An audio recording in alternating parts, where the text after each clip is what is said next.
Graphing a quadratic function in vertex form.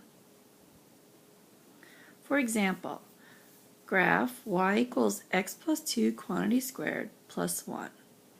So first, we're going to identify the vertex, and it's negative 2 comma 1.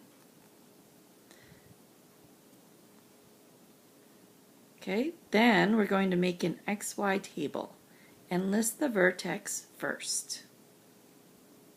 So I have negative 2 under x and 1 under y. Then choose x values 1 unit less than and 1 unit greater than the x value of the vertex. So the x value of the vertex is negative 2. So 1 unit less than will be negative 3. 1 unit greater than negative 2 is negative 1. Okay, so negative 2 to negative 3 is 1 unit less, 1 unit greater. Then choose x values 2 units less than and greater than the vertex. So negative 2, 2 units less than that is negative 4, and 2 units greater than it is 0. So negative 2 to negative 4 is 2 units less, and then 2 units greater than.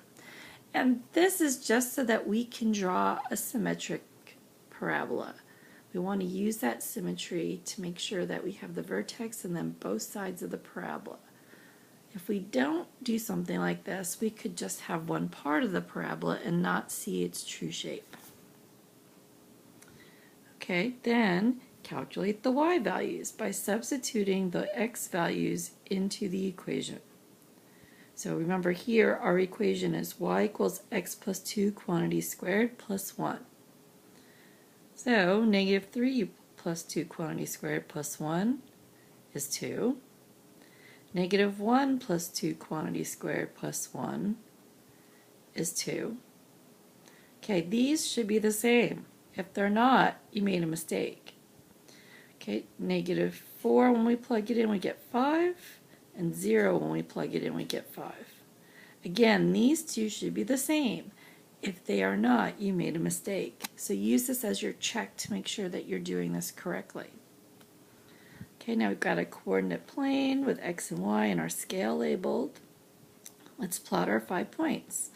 So our vertex, which is negative 2, 1. Then I've got negative 3, comma 2, and negative 1, comma 2. Negative 4, comma 5, 0, comma 5. And then I sketch in my parabola. And by doing this, we see a symmetric picture of the parabola. Okay, so our last step was to plot the points and sketch the parabola.